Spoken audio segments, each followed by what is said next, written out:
You are live. This is a video too? Or it's just, you're not going to get tired holding up the video camera? I did it last time. It's fine. She never See, gets that's why tired. people are Very not impressive. coming, because you're posting it, right? People are listening.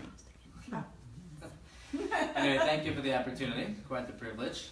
I feel like I'm here on your turf. I'm not sure how the previous lectures or classes have gone and what the format may have been. So, You haven't even been here just before. going to go with the flow.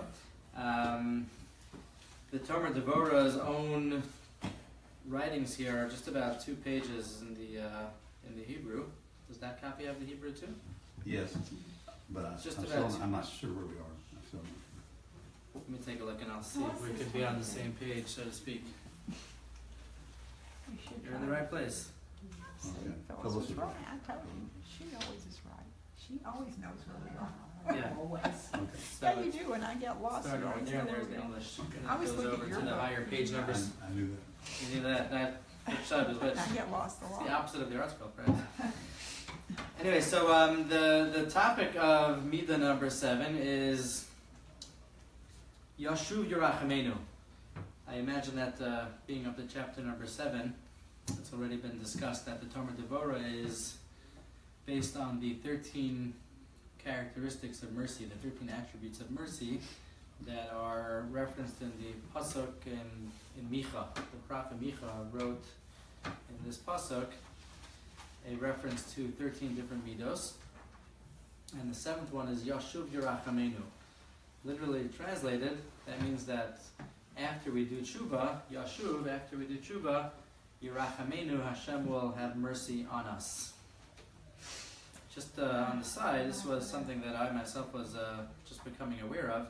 You know, we know very famously of the 13 midos of Rachamim, the 13 midos of attributes of mercy that are listed in the Torah itself in last week's parsha, Parshas Kisisa. After the sin of the golden calf, after the Chet HaEgel, and Moshe is speaking with HaKadosh Baruch Hu and pleading that the Jewish people should be forgiven, and we know that they were forgiven, and Hashem then hears Moshe's request that he would like to see Hashem, he'd like to be exposed to the honor, so we'll get back to that, but HaKadosh Baruch Hu ends up showing Moshe Rabbeinu, teaching him these 13 attributes of mercy, and specifically, Chazal teaches us, HaKadosh Baruch Hu put on a talus and he enrobed himself and he showed Moshe how these should be davened, how they should be said. Anytime the Jewish people have sinned and need to accomplish atonement with HaKadosh Baruch Hu, they should say these words, and that's why they figure so prominently in the Yom Kippur davening, right, in the Elah, at the end of Yom Kippur, when we're saying the Slichos, similar to the way we say them in Shul through the month of Elul and through the Aseret Yemei Tshuva, the climax, so to speak, the most frequently repeated refrain of the Slichos and in the Ne'ilah are those 13 attributes of mercy, the Hashem, Hashem, Kel Rachum, Mechanun, Erech Hapayim.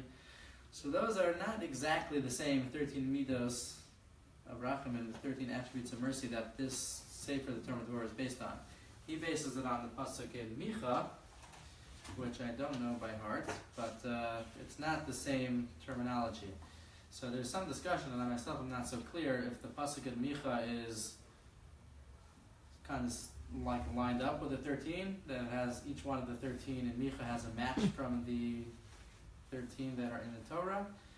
It seems that some people understand it that way. I saw some other quotes from more Kabbalistic works, which I'm totally unfamiliar with, that suggest that the 13 attributes of mercy that this Sefer is based on, the ones from the pasuk in Micha, are actually of somehow higher and more powerful stature than the ones in the Torah themselves, which maybe you would put as somewhat, it's all from Hashem. What Micha wrote is a prophecy from HaKadosh Baruch Hu. So in general, that was just something I wasn't so clear, and I'm not sure exactly how everyone understands that. But this Midah, the 7th Midah of the Tomer Devorah, here is Yashuv Yerachamenu.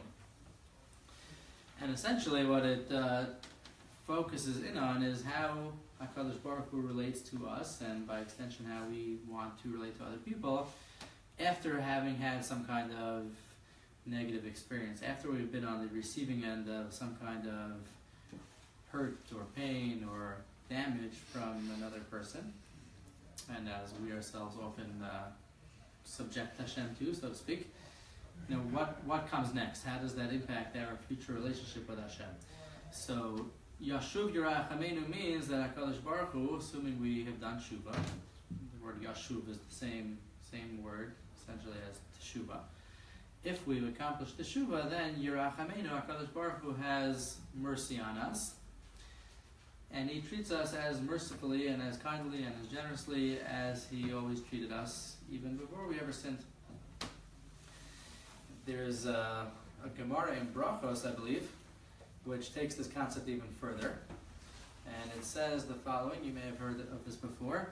It says, B'makom shebali tshuva omdim, ein tzadikim gemurim yecholim la'amod, which means that in the place where bali tshuva stand, the position occupied by somebody who has done tshuva is beyond the position of even purely righteous people, people who have never sinned. Purely righteous people are unable, they're not on the level, they're not capable of occupying that position, so to speak.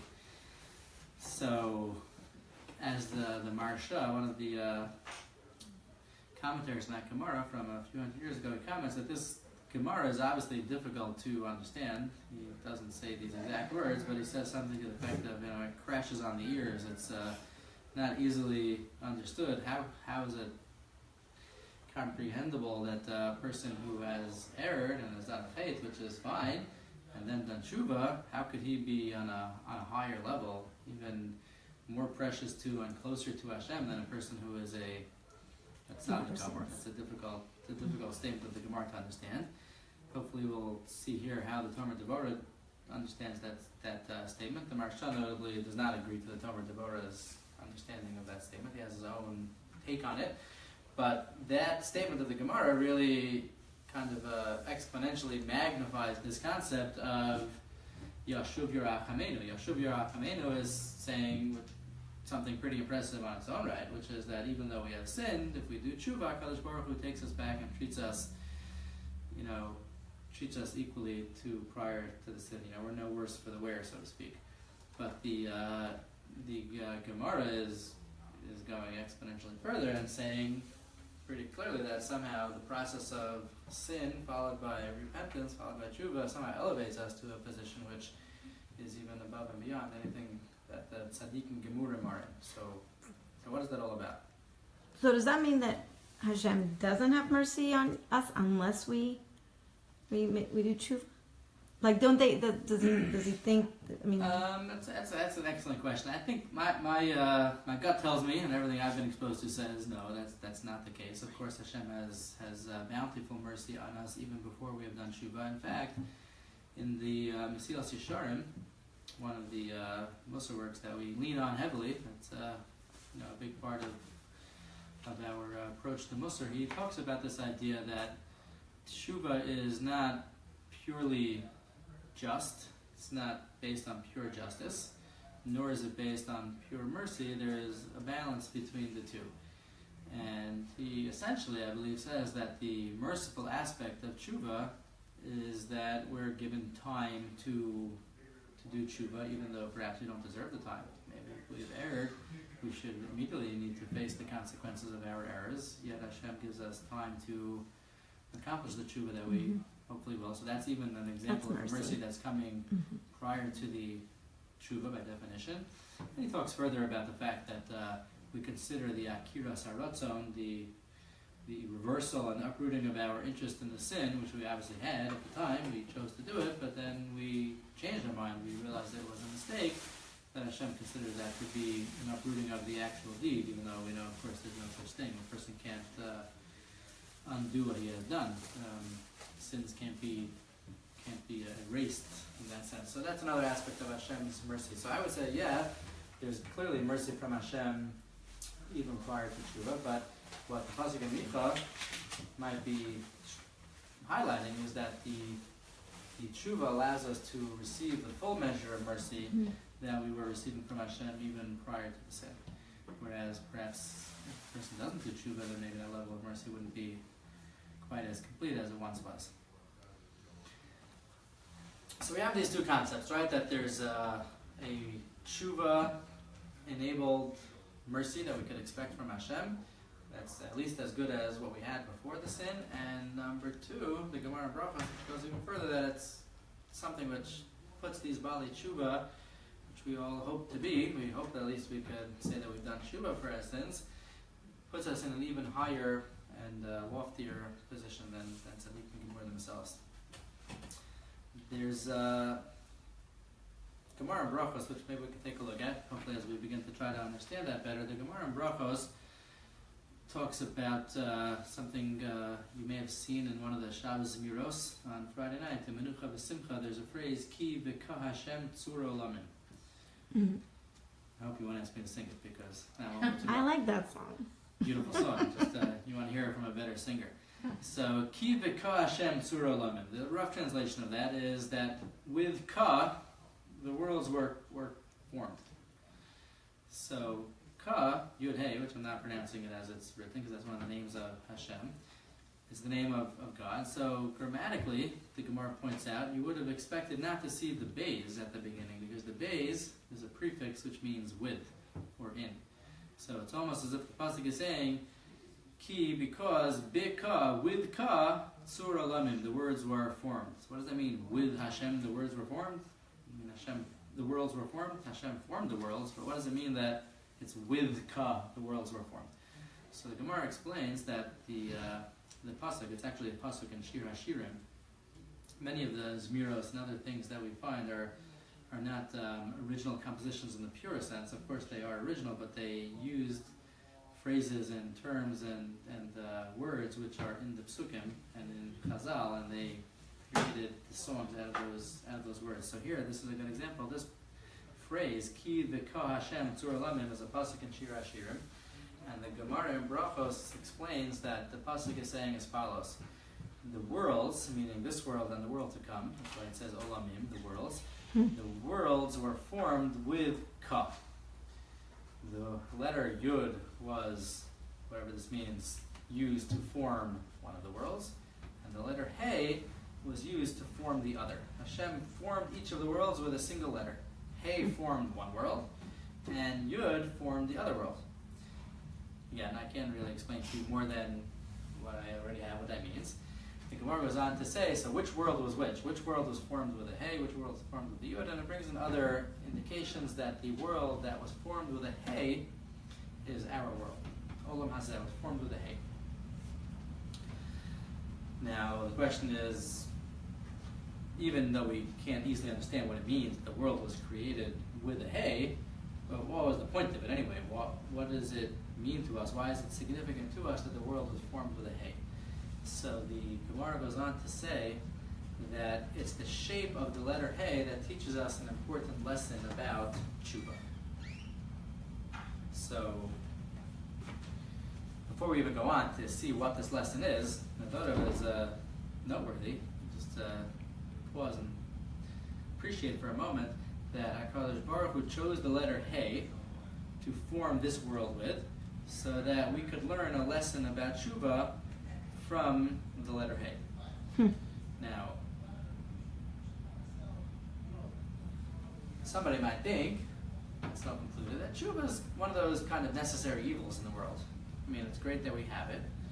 It's a nice escape hatch, so to speak, a nice way to make up for things that we regret having done. We sure prefer having tshuva than not having tshuva. It wouldn't be a very pretty sight, experience for us without tshuva, but it's kind of like, it's not really essentially a good thing. It's only there because of mistakes. It's only there because of sins.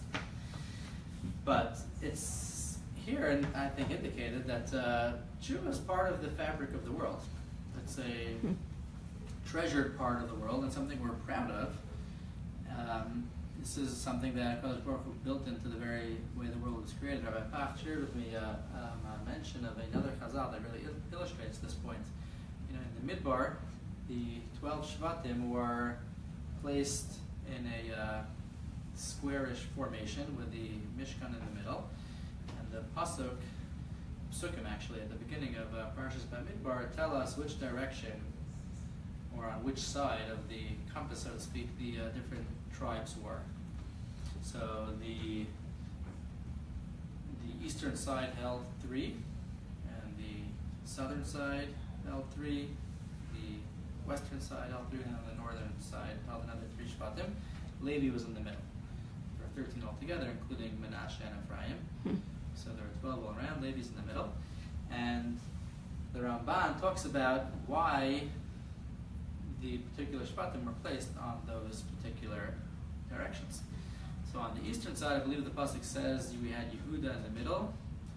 We could look inside the pasuk. I don't remember which of the 2 Shvatim were accompanying Yehuda on the side. He was on the eastern side in the middle, and there were 2 Shvatim, one on each side of Yehuda. Those were the 3 tribes on the eastern side.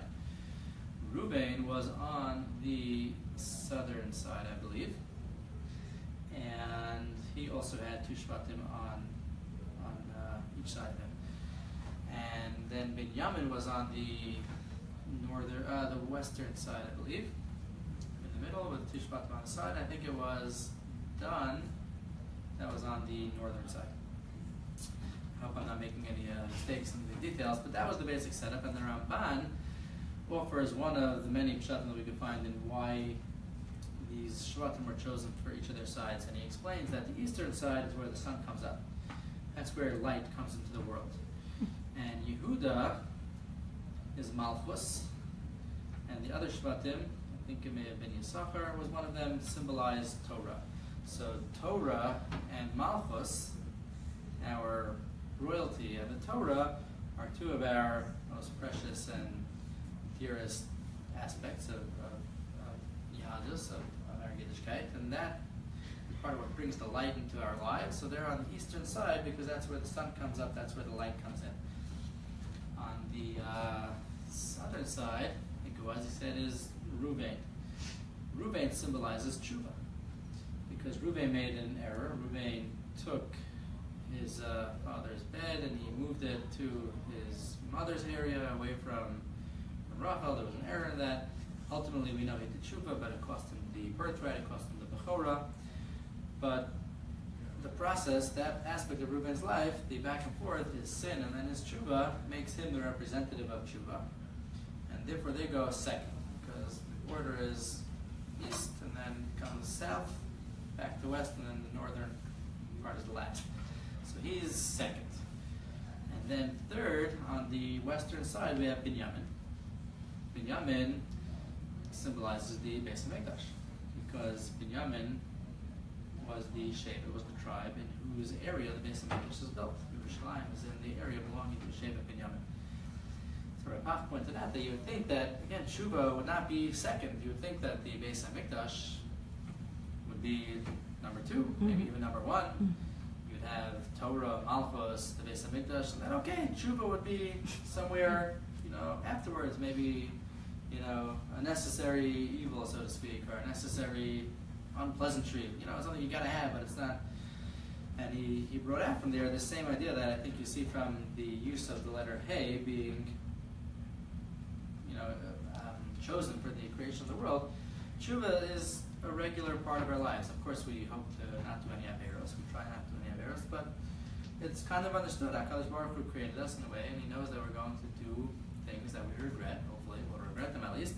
We're going to err. We're going to make mistakes. We're going to do averos, and the tshuva process that is our way of fixing that is a very treasured and dear part of the world that HaKadosh Baruch Hu created for us. It's not something that just gets pushed to the back as something that we need to have. It's something that we feature prominently. It's right up there after Torah and Malchus, even ahead of the Beis HaMikdash in terms of the order of what we're focusing on when HaKadosh Baruch Hu designed the order of the Shvatim. And here also, when the world was created with the letter Hey, Hey being significant, as we're about to learn, for teaching us an important lesson about Tshuva, is the letter that Hashem is choosing to create the world with was specifically chosen because it's going to teach us something about Tshuva, and Tshuva is super important. It's something we're proud of and we treasure, and it's a real part of our lives. It's not something that we're, so to speak, embarrassed about. It's not a sign of something gone wrong. It's a sign of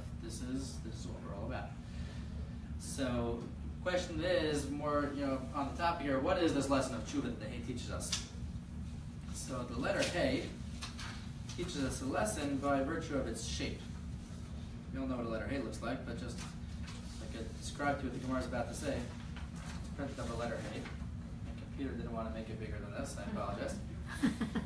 The Gemara, this same Gemara in Menachos, I believe it is. It tells us that the shape of the letter Hey is important because we're, so to speak, inside the Hey when the world was created. Like here's the letter Hey, the world was created, and it's right in there. It's in the Hey. And the bottom of the Hey is open, symbolizing the fact that if a person wants to find his way to unsavory involvements and deeds and things that he really shouldn't be involved with, it's not that hard to find his way. There's nothing on the bottom. If a person wants to drop out of the bottom, there's not that much holding him back. It's his choice, and he could easily find his way to such a lifestyle.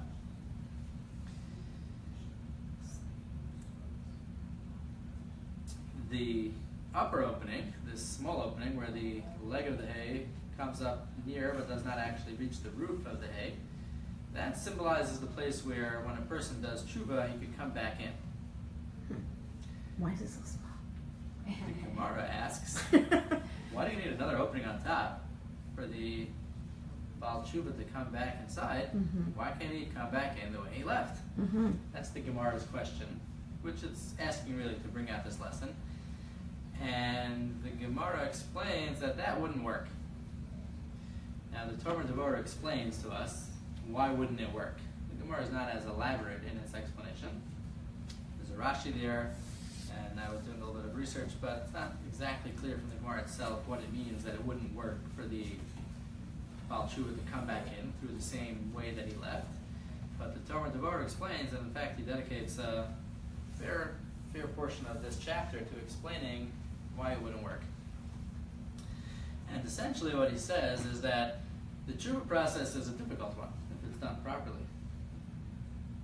Now we know, as the Musar Sfarim say, it's not an all or nothing type of deal. Tshuva is not black or white. It's not either you did it or you didn't do it. One of the Bale Musar compares it to laundering clothing. Oh, did you get the stain out? You know, kind of got it out. It's not as sharp, it's not as bright. If you look closely, you can see it. Is it entirely removed? You know, did that white shirt, you know, regain its brand new look? You know, maybe not, but maybe if you keep working at it, it will. So tshuva is not a black or white process. There are levels of tshuva, but if tshuva is done fully and properly, it means that the person has done some really, really hard work. Because it's not easy to regain the lofty stature of not having sin, particularly because we know that our nature is that if we have sinned, and especially if we've made a habit of it, it's really, really hard to get ourselves back to the point where we could comfortably say, I know that I'm not going to do that again. Really? How do we know I'm not going to do it again? I've done it every day for the past month or a year or whatever it may be. It's something that I've maybe once, maybe twice, maybe very often been doing. How do I know I'm not going to do it again? And to really be able to say with certainty that he's moved on means he's had to build a lot of fences, so to speak. He may have even had to take upon himself that he won't do things that he's allowed to do because they might kind of put himself in a more, you know, precipitous position where he's closer to doing the hate. You may have to sacrifice in some areas that a person who never did the sin doesn't need to sacrifice. The person who is still inside the hay and never fell down into sin might be near the bottom, but he never breached that point, and he's protected enough, he's doing well enough on his own that he is not in sin, he's inside the hay. Whereas the fellow who's already sinned, and especially if he's made a habit of it, he really can't comfortably live on the bottom of that hay because he's too close to hate. So to be comfortable that he's not going to have a problem again, he has to, like we said, he has to sacrifice, he has to build fences, he has to take preventative measures, he has to even sacrifice some things that are permissible, that they're near the bottom of that hay, they're really kosher and they're fine, and he has to really make himself a new place to live up near the top of the hay where he's safely removed from his previous sins. The Tomer Devorah also speaks out that sometimes we know that the path to tshuva, which I don't think we personally do too much. I don't think it's of our generation, but the Tomer Devorah wrote that a person may have needed to subject himself to some kind of exile, to some kind of suffering, to some kind of deprivation to do tshuva. There's a chazal that says that after Adam HaRishon sinned, he fasted for 130 years. Whatever that might mean, he must have been awful then. So that also is it's a level of difficulty and hardship. So the Tomer Devorah says, therefore, based on this, that we could begin to go back to that previous Gemara on Brachos that talks about the extra lofty stature of a Balei Tshuva. He points out before we do that, by the way, that the Tshuva, interestingly, could be broken up into Tashuv, Hey. Teshuva is Tashuv with a Hey at the end. Hey, and you could, he plugs it in a couple of ways. First of all, the Hey represents the fifth, Hey being 5, the fifth level of Gan Eden. So Tashuv Hey, when a person has completely done tshuva, he by definition has brought himself back up near the upper spheres of the world. Tashuv is Teshuvah, he has returned. Tashuv with a Hey, he's returned to Hashem. Oh, Tashuv, I see. Hey. There's a few different ways that he's Oh. plugging that into this concept where he's Return to building the- off of the Gemara, where we see the Hey being symbolic of the tshuva process. So that's the essential lesson about tshuva that the Hey teaches us, the way the Tomer Devorah understands this Gemara. And the Tomer Devorah says that based on that, we can understand the other Gemara, the one from Brachos, which says that the Balei Tshuva occupy a higher stature than the Tzaddikim Gemurim. It does look like we just said, right? The Tzaddikim Gemurim are perfectly righteous people. They're living in that, so to speak, that kosher territory somewhere in the hay. They have done no sin. They haven't stumbled or fallen, and they are where they are. But this Baal Tshuva, the one who's accomplished a full and complete tshuva, and had to, pull himself up and scratch and claw his way through many challenging experiences to accomplish the tshuva, and by definition, that process puts him in a lofty position. He's pulled himself closer to Hashem. So, in a way, it's extremely empowering and comforting. There's a certain sobering aspect to this message also, which is that a real complete tshuva is not so easy to achieve. It's not like, a person just says, okay, just kidding, I'm sorry. The way my 5-year-old daughter says she's sorry when she wants to get her lollipop back. That wouldn't be hard. So it does highlight the point that a real complete tshuva, and again, there's all kinds of levels of tshuva, it's not all or nothing, but a tshuva on its most complete and fullest level is a hard process. It's not easy. It takes time, it takes hard work, it takes sacrifice, and it really requires one to stretch himself to achieve that closeness with Hashem that explains in turn why the Gemara says that if someone's done all that, he's really brought himself closer to Hashem and is standing in a position which the Balei Tshuva occupy. Tzaddikim Gemurim don't. He gives a few examples of this. I'm sure there are many, but the Tomer Devorah mentions that the sin of the golden calf, the Egel, is such an example where it was a terrible fate, it was a terrible Aveira.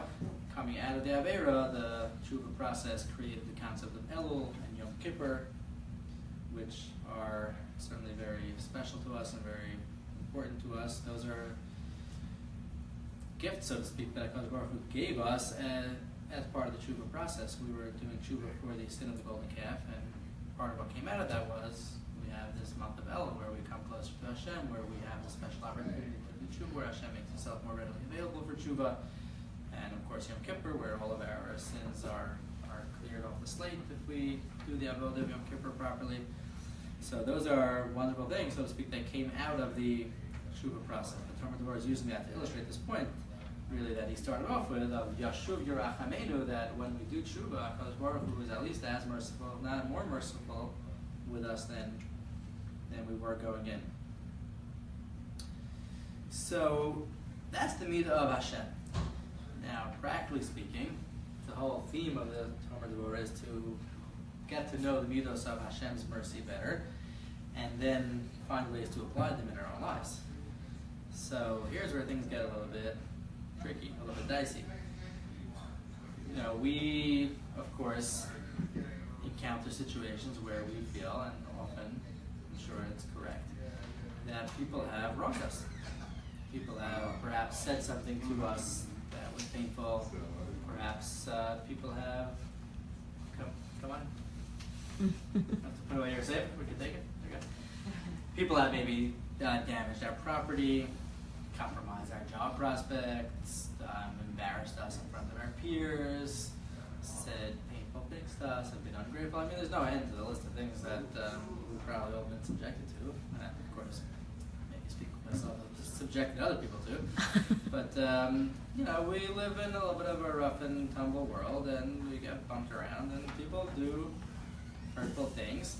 And the reality of it is many of these things can't be undone. There's just no undoing them. We could maybe try to balance them out or counter them by doing other things that will have the opposite effect, but they really, more often than not, just can't be undone. I mean, there's no going back in time to undo what we may have done. Especially, as is often the case, the people we spend a lot of time with, that we're very close to and are especially meaningful to us, and maybe we've invested a lot into those people, are, of course, and poised to do very wonderful things for us and make us feel good and give to us and help us and support us, but at the same time, the pain and the discomfort or the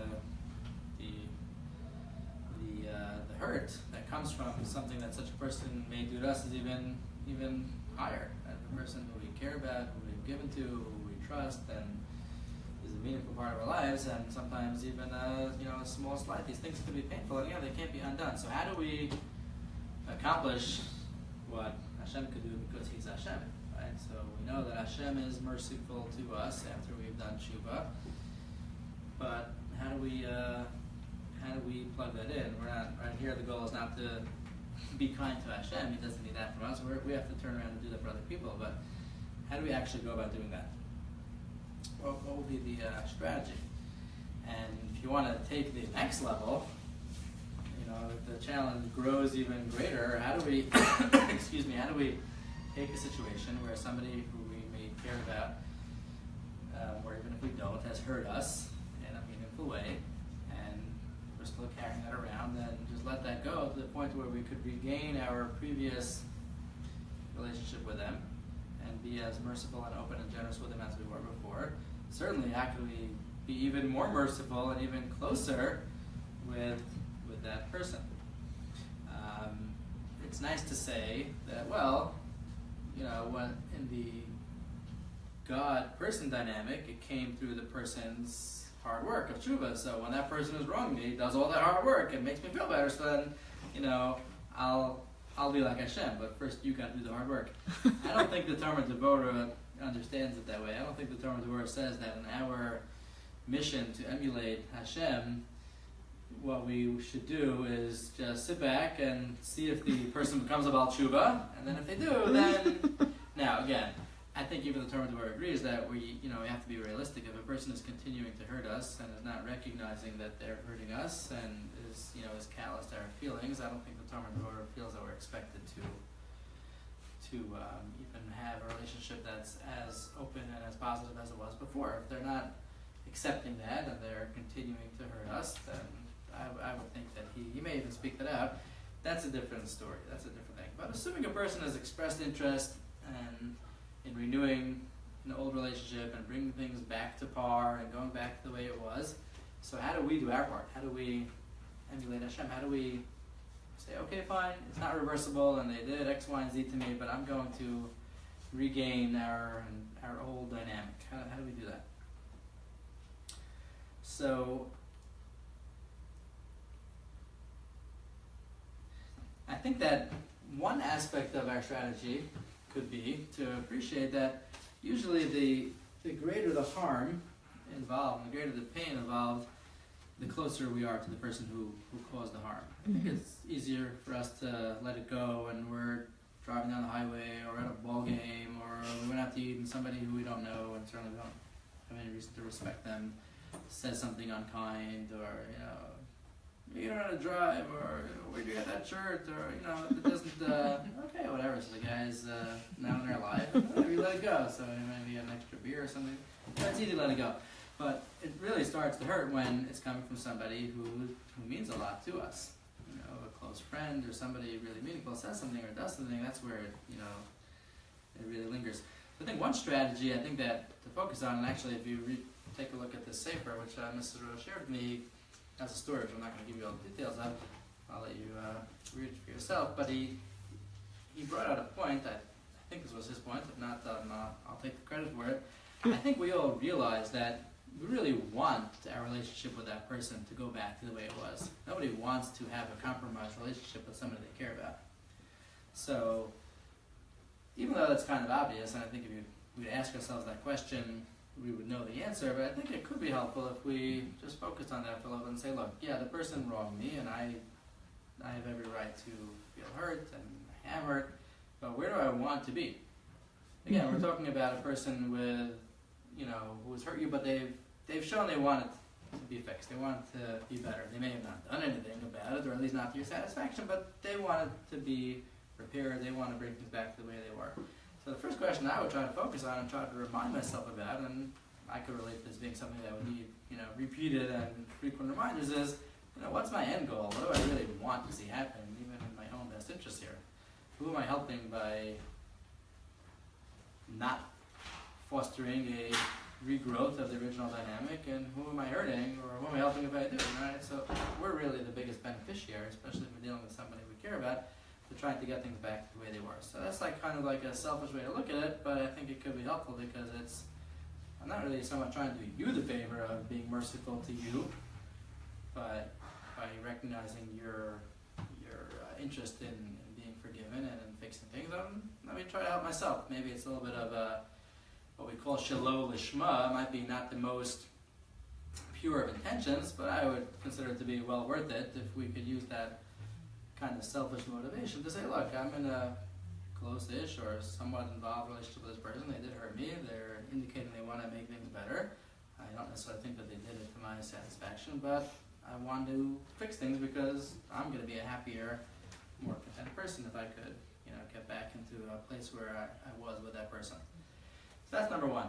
Number two part of the strategy, which the Tomer Devorah does bring down, is based on a Chovos Halvavos, which is, again, I don't think something the Chovos Halvavos would say he created this concept or it's novel from him, but he does speak it out and focus on it a lot. It's a very important and fundamental part of the Bitachon concept.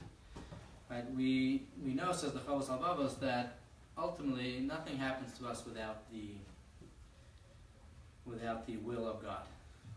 No one could help us and no one could hurt us. Right? Anyone who's gotten a rock from Ivan knows that ain't no bother, right? No one could help me and no one could hurt me. Clearly there are people who do things to us that seem very helpful, and people do things to us that seem very hurtful. The Chovos Halvavos explains that they're only able to accomplish those things because God has so willed it.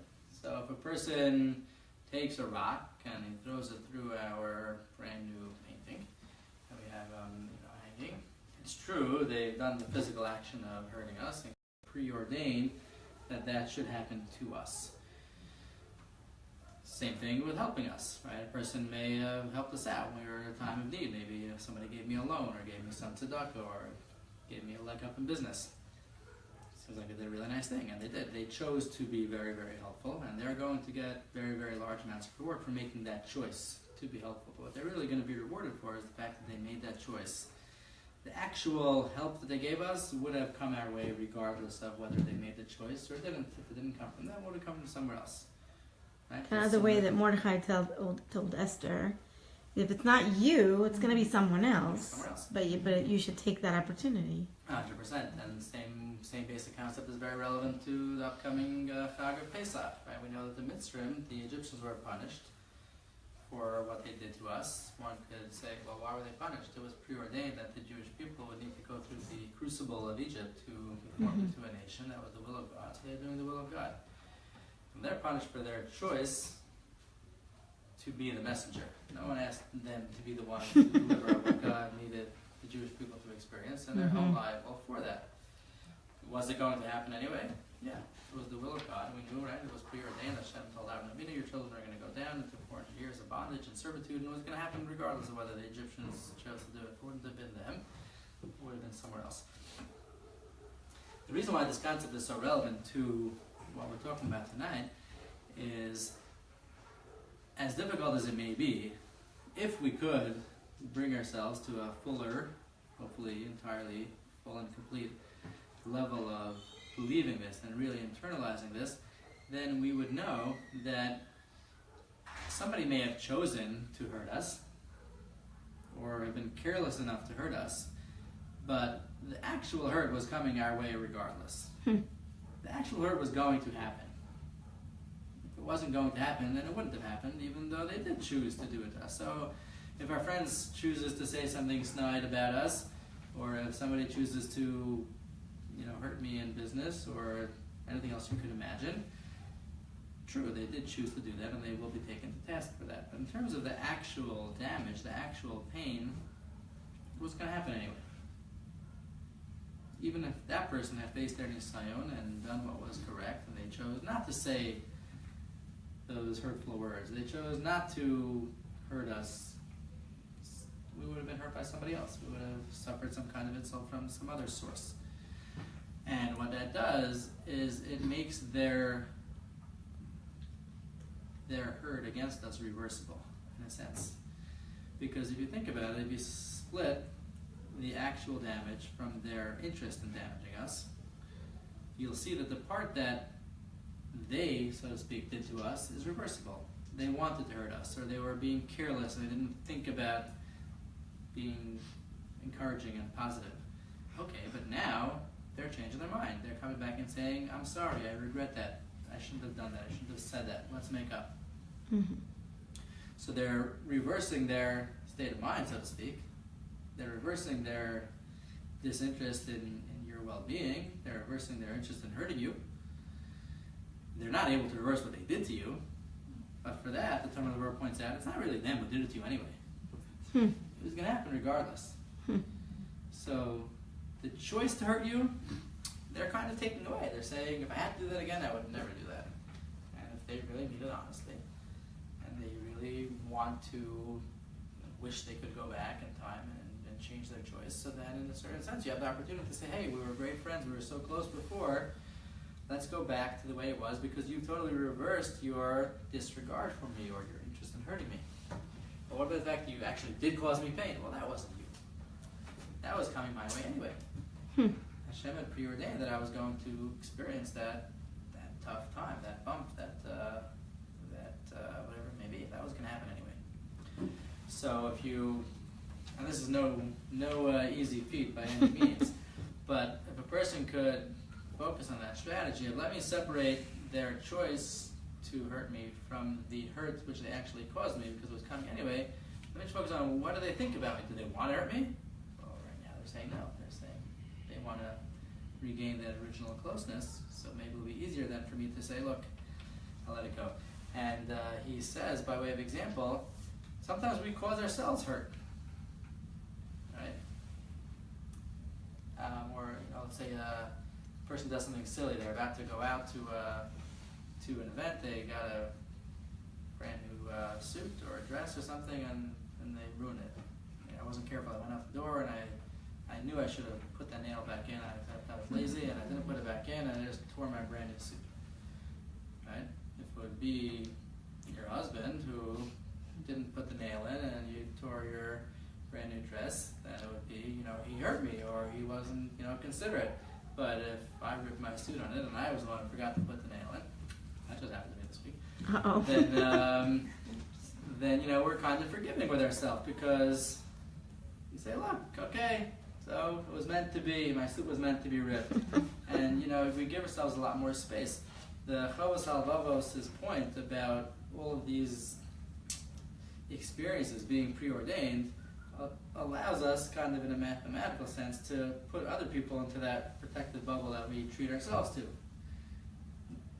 Assuming, of course, that they are saying they want to or they would choose to not do that again. If they're still saying they would hurt us and they want to hurt us, I don't even know. that's a different story. But if they're saying, I'm so sorry, it was a terrible choice, I never should have done that, and I really wish I could take it back, and you know, if there's anything I could do to make you feel better, I would. And you know, if you're getting all of that, so then you can say, look, you know, so they caused me some harm, so it was meant to be. But in the meantime, they're saying that they really, and they truly mean it. They want things to be as good as they ever were. So that could help us maybe get back to that point. I guess just as a last point, he says, besides the fact that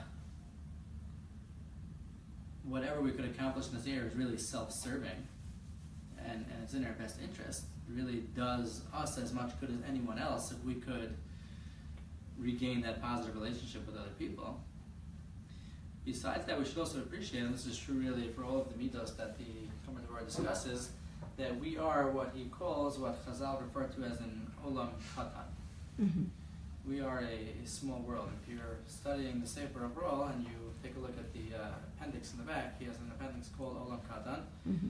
He writes in the introduction that he considered putting that at the beginning of the book because really it's an underlying theme of the entire Sefer. And just briefly, the concept of Olam Katan, as he explains it, is that we are a microcosm of the world at large. And most importantly, what is significant about that is that our actions, our deeds, could really have very, very large and broad repercussions. What exactly it means that we are a microcosm of the world is something which really begs its own discussion, and it's really a topic to explore unto itself. But taking it as a given that we are a microcosm of the world, then we should appreciate that everything we do really has very, very large repercussions. It's almost as if there's a world contained within us. And most specifically, as far as everything that Tomer Devorah is talking about, he says when we successfully emulate these midos of Hashem, we are first of all achieving a tremendous goal.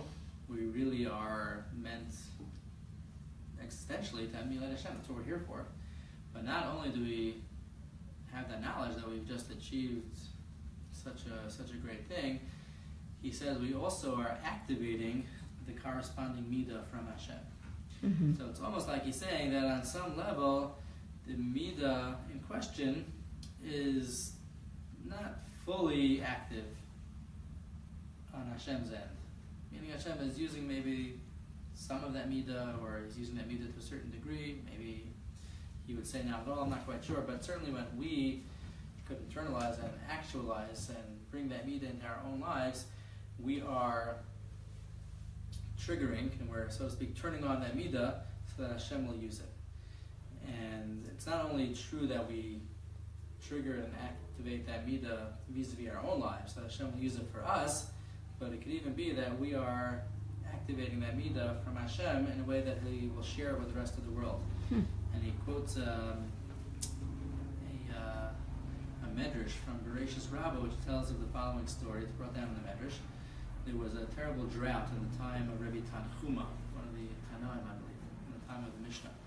And to alleviate the drought, he gathered all the people together, and they prayed, davened, they said Tehillim, and they also took upon themselves to do acts of kindness. And despite all their efforts, the drought continued. They didn't get relief. While all of this was going on, someone brought to Rabbi Tanchuma's attention that a certain individual was giving money to his ex-wife. And the people were, I guess, concerned. Somebody was concerned what was going on. Why was he giving money to his ex-wife? I guess it was pre the days of alimony. Right? The Torah doesn't have a concept of alimony. The Torah has a concept of a lump sum payment. When a person marries a woman and he provides her with a ksuba, if they ever choose to get divorced, he owes her the stipulations of the ksuba, but it's not. I don't know how it works exactly. I've never read that quote. I've never orchestrated that, but it's not. Apparently, from the medrash, it wasn't something that would have typically resulted in an ongoing payment of money from this man to this lady. Mm-hmm. So it caught the attention of whoever noticed it, and the Gemara talks about some concerns they have, maybe some kind of inappropriate things were going on between the two of them, And either way, the Medrash goes on to say that Rabbi Tanchuma discussed this with the person in question. He says, please explain what was going on. Why are you giving this lady money? You don't owe it to her. She's not your wife anymore. So he told Rabbi Tanchuma that he said, look, this lady, unfortunately she's not making it. She needed some extra money. I just felt like I should help her out, and I gave her the money. So Rabbi Tanchuma turns to HaKadosh Baruch Hu and he says, look what's happening. Here is a person giving money to somebody who you might very well expect him not to be giving money to. You know, whatever the grounds for their divorce originally were, whatever the relationship would come to, clearly wasn't particularly loving relationship. And here he's anyway summoning up the mercy for another person who he probably had some level of negative feelings for. And he's helping her. She needs help, so he's giving her help. So please, HaKadosh Baruch Hu, you need to help us and end the drought. And the Medrash says how at that moment they saw the drought end. So he's giving this as an example of the concept of Olam Katan, that if we could, anything we do, not specifically in the midos of the Tomer Devorah that he's talking about in general, but certainly for that also, to whatever degree we could bring that into our lives as an Olam Katan, it's really impossible to know the reverberations of that action. It can be very, very profound and large. You know, it sounds almost a little cliche, but there are many things that happen on a broad scale to the Jewish people, and it's really hard to know in what merit those things are happening. It could be even in the merit of a single person's decision to do something like giving money to a person who, maybe wouldn't be too quick to give money to if he wasn't really thinking positively and he wasn't, such a quality person. So maybe that could also be implemented as part of our strategy, even though, of course, like we said, it is very difficult to let things go. It's certainly difficult to recreate the original positivity that there was between you and the person who may have caused you harm. But as a third prong in that strategy, we could remind ourselves perhaps that it's an opportunity to do something really, really important, something of gigantic proportions. If a person could, as difficult as it may be, just acknowledge that you're doing something so profound and something so large that could be reverberating so widely and so powerfully, could itself be a reason to do it. And say, look, it might be hard and maybe they don't deserve it, but I want to do it because I know it could accomplish. It will, first of all, make me happier, and it's also something that could really, really make a tremendous difference. Awesome. Thank you, Rabbi. Thank you, Rabbi. Thank Thank you.